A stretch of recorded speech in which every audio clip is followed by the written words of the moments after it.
Friends, এখন বাজে সকাল 8:30। অনেক অনেক দিন পর ইচ্ছা করলো একটু ব্লগ করার, ওই জন্য মানে সকাল সকাল চলে এলাম। বিছানা তুলছি, ছেলেকে দেখে দেখে দেখে দেখে মেয়েটা পড়তে চলে গেছে 7টার সময়। এনাকে দেখে দেখে তুলতে হলো। মিস আসবে এক্ষুনি, 8:30টায় মিস আসে। ওনাকে খাইয়ে দাইয়ে সমস্ত রেডি ফেডি করলাম, দুনিয়ার কেচে ঘরে উঠলাম। নাইটি ফাইটি সব ভেজা। এবার প্রথম ক্ষেপে স্নান করবো। এখন স্নান করে আজকে মিউনিসিপালিটির জলটা চলে গেছে, আজকে এখন পুজো করতে পারবো না। মেয়ে পড়ে আসলে স্নান করবে, বলবো তুই পুজোটা দিয়ে নে। এই যে বিছানা তুলছি, তারপরে যাবো স্নান টান করে রান্নাঘরে ঢুকবো। আর উনি তো সকালবেলা মেয়েকে দিয়েই চলে গেছে অফিসে সকাল সকাল। তাহলে কাজ করতে থাকি, ভালো লাগলে আমার ব্লগটা দেখতে থাকো। আসলে কি বলতো, সেই 8:30টার সময় গুড মর্নিং জানিয়েছি, তারপরে এ পর্যন্ত এখন প্রায় 1টা বাজছিল। এত কাজের চাপ, তার মধ্যে আর ভিডিও করা ছেড়ে দিয়েছি, তো আর মনেও থাকে না। হঠাৎ মনে হলে ব্লগটা আমি তো শুরু করেছিলাম। আর কি বলে, কোল্ড কফি করছে ও। একেবারে কি বলবো, যা করছে না কোল্ড কফি করতে গিয়ে, তোমাদের কি বলবো, কিছুই তো পারে না, কিছুই জানে না। একটা কিছু দেখেছে, দেখে ও মানে ঠিক করতে পারছে না। একবার এইটা করছে, একবার মানে তালগোল পাকিয়ে ফেলছে, আর দুনিয়ার বাসন নিয়ে করছে। রান্না বান্না সব হয়ে গেছে, গ্যাসটা মুছবো। বাবা এসেছিল, বাবার সঙ্গে বক বক করলাম। পূর্ণিমা এসছে, ওদের সঙ্গে বক বক করতে গিয়ে আমার যেন আরো দেরি। যা গরম আমাদের এখানে, ওরে বাপরে বাপ, চোখ মুখ সব ঝলসে গেল। 1:10-15 প্রায় বাজে, এখনো স্নান করিনি। আজ বাজে রান্না করছি, তা হবে না আমার তো, মানে হোটেলেটাই দেখো, আমাদের বুড়ো বুড়ি দুজনার ভাত করেছি। আর এই যে এনাদের জন্য ফ্রাইড রাইস। কালকে আমার সামনে বাড়ির দিদি, দুপুরবেলা ওদের যদিও খাওয়া হয়ে গেছিলো, ডেকে ফ্রাইড রাইস আর মাংস দিয়েছে। ফ্রাইড রাইস দিদি বলেই দিল যে এই অল্প একটু ফ্রাইড রাইস দিয়েছি, অল্প করেছি তো।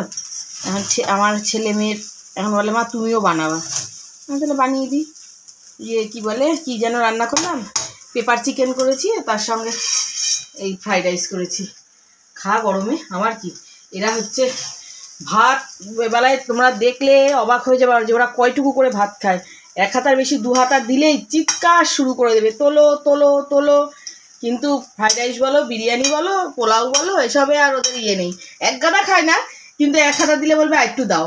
আর ভাত 1 হাতা দিলেই বলবে আরো তোলো তোলো, অনেক হয়ে গিয়েছে। বাবা এতটা খাবো কি করে? এই হচ্ছে দশা। সে সব বাচ্চাদেরই সেই একই দশা, ভাত সবাই অ্যাভয়েড করেই চলে। হয়ে গেল, ভালো হয়েছে। দেখো তো ফ্রাইড রাইসটা খেতে তো মানে পারবা না, চোখের দেখা দেখে বলো কেমন হয়েছে, কেমন লাগছে, ভালো লাগছে কিনা। তো খেতে বসে পড়েছি ছেলে মেয়ে নিয়ে সমস্ত। এই যে আমার পাতে এখনো ভাত বাড়িনি, দেখো এই যে ভাতটা বাড়বো। আর এই দেখো পেপার চিকেন, তোমাদের তখন বলছিলাম না যে পেপার চিকেন করেছি, এই দেখো। আর এইসব তো আমার বুড়োটায় যে অমলেট কারি করেছি পাতলা করে, যা গরম। আর আমড়া দিয়ে টক ডাল করেছি, এই দেখো দেশি আমড়া দিয়ে টক ডাল করেছি, এই যে আমরা। আর এইটা হচ্ছে আমার মা কচু শাক পাঠিয়েছে নিরামিষ করে, বাবা এসেছিলো তাই দিয়ে গেছে। আর হচ্ছে এইটা হচ্ছে আমের চাটনি। আর এই দেখো ফ্রাইড রাইস। খেতে বসে পড়ি, হ্যাঁ খুব খিদে পেয়েছে। আর মানে বাজে আর বাইরে খেতে বসিনি, এত গরম লাগছিল, একদম ভালো লাগছিল না। ঘরের মধ্যে বসে পড়েছি ফ্যানের হাওয়ায়। আমার বাড়িতে বেশি গরম বাইরে। আজকে তো রোদে, কালকে ছিল বেশি, মানে মেঘলা ছিল, ঘামটা এত হচ্ছিল কালকে, মানে ঝরঝর করে এমন ঘাম হচ্ছিল। আর আজকে হচ্ছে রোদের তাপ সাংঘাতিক। আজকে তাপ গরম, মানে পুড়ে জ্বলে পুড়ে যাওয়া গরম। এই গরম থেকে কবে মানে স্বস্তি মিলবে কে জানে। খেয়ে নিই আগে। হ্যাঁ, সিঁদুরটা পরেছি সেরকম দেখা যাচ্ছে না। তোমার সঙ্গে তো গরমে গরমে আর কথা বলতে ভালো লাগছে না। মেয়ে পড়া ছিল 6টার থেকে, এবার ওর পাপা আসতে দেরি করেছে। আমি আমার পাড়া টোটোওয়ালাকে ফোন করলাম, আমার মেয়েকে নিয়ে গেল। এসে তারপরে দেখছি ওর পাপা এসছে, খেতে মেতে দিয়ে এবার ছেলে আমার ফোনটা নিয়ে একটু দেখছে, আর আমি শুয়েছি, একটু ঘুমিয়ে পড়েছি।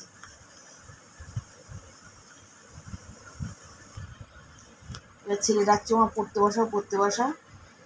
এত ভালো ছেলে আমার ছেলে না যে পড়তে বসানোর জন্য আমাকে একেবারে ব্যস্ত করে দেবে।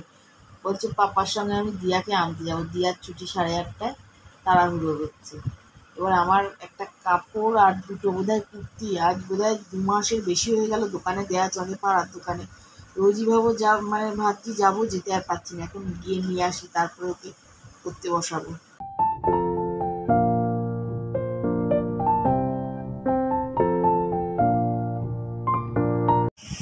তো মাথাটা যন্ত্রণা করছে, বেশি গরম পড়লেই মাথা যন্ত্রণা করে।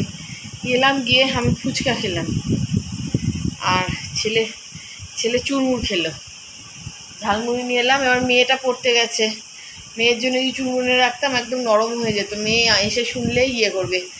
ও কালকেও তো খেতে পারবে না, কালকেও ওর একেবারে সকালবেলায় অঙ্ক স্যার আসবে, আবার 4টে থেকে একটা পড়া, আবার 6:45 7টার থেকে আরেকটা পড়া। মানে আমার মেয়ের বিকেলবেলায় হলে মেয়ে আর বাড়িতে থাকতে পারে না। এটাকে পড়তে বসিয়েছি, এ যা করছে বাবা রে বাবা, বসের অবস্থা দেখো। দেখবে ও কী টেবিল নিয়ে পড়ে, এই দেখো দেখো কী টেবিল নিয়ে পড়ে, এমন ছেলে। এইটাকে ভাঙলো ইচ্ছা করে, মানে আছাড় মেরে মেরে ভাঙলো, ভেঙে পাপার কাছে বায়না করে করে পাপার কাছে একটা টেবিল নিজে পছন্দ করে নিয়ে এলো, 500 টাকা দিয়ে একটা টেবিল কিনে নিয়ে এলো। ঠিক 3 দিনের মাথায় টেবিলটার এই ক্লিপ দেওয়া রয়েছে, এই নিচ করে ক্লিপ দেওয়া রয়েছে, ক্লিপটাকে এমনভাবে ভেঙেছে, আর টেবিলটা পড়েই রয়েছে। তা আমার বোনের বর এসে বলল যে এটা একটা সেই যারা কলের কাজ করে আঠা দিয়ে লাগালেই হবে, এছাড়া কোনো উপায় নেই। তোর পাপা তো আবার 18 মাসের বছর, এখনও কী বলে আনতে পারলো না। তবে আমাদের যে কলের কাজ করে ছেলেটাকে ফোন করেছিল আজকে, বলেছে দাদা তুমি বাড়ি এসে অফিস থেকে ফোন করবে, আমি গিয়ে লাগিয়ে আসবো। খানিক আগে বসে বসে বলছি যা অভিকে ফোন করবো মনে নেই তো, বলছে চাম্পু কালকে আমাকে মনে করে দিয়েছে, অভি আঙ্কেল এসে তো টেবিলটা ঠিক করে দিয়ে যাবে। আমার ছেলেকে লোহা দিয়ে জিনিস বানিয়ে দিল, আমার ছেলে মানে সেইটাকে ঠিক রাখবে না, একটা যাতা করে দেবে, বুঝেছো? এত দুরন্ত কবে যে ও শান্ত হবে ঈশ্বর তিনিই জানেন। পাপা গামছাটা কোথায় মিলে রেখেছে।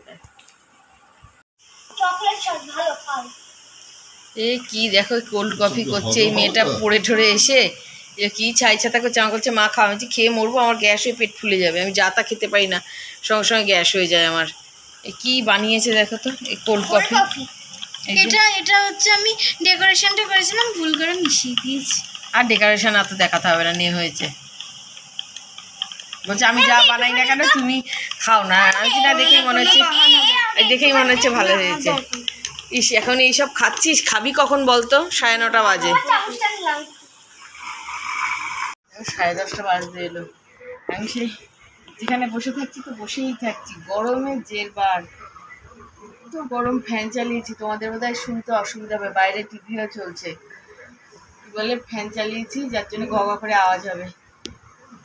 মেয়ে পড়ে ঠরে চলে এসছে, দেখলে তো কোল্ড কফি বানালো। আমার ছেলে মেয়ে এমন বদ, আমার মেজো বোনটাকে যা করবে যা খাবে ফটো তুলে পাঠাবে, আর সেই বলবে দাঁড়াও বড় মামনকে একটু পাঠাই দেখি বড় মামন কী বলে, আর বড় মামন বলবে বাবু তোরা একা খেলি কী রে বাবু একটু দিলি না। আবার কি দাদানকে পাঠাবো, কোল্ড কফি পাঠিয়েছে, আমার বোন ফোন করেছে যে বাবু তোরা কি খেলি আমাকে একটু দিলি না, তাহলে দাদানকে পাঠাবো, কালকে দাদানের হাতে দিয়ে দিবি। এই নিয়েই হলো, মানে এমন বদ আমার ছেলে মেয়ে। বলবে কি বড় মামনকে লোভ দেখাবো, দিতে পারবি না, এখন লোভ দেখানোর কি দরকার। বলছে না তুমি আমাদের বাড়িতে আসো তারপরে খাওয়াবো। আমার বোনকে রোজ ডেকে যায়, কী করবো, কালকে আমার বাপের বাড়িতে গতকাল রাত্রিবেলায় কারেন্ট ছিল না, গতকাল থেকে আমার বাবা আজকে এসেছিল। এমন অবস্থা হয় না যে এই কয়েকটা বাড়ি নিয়ে গিয়েছে আর সবার আছে, সেরকম হয়েছিল।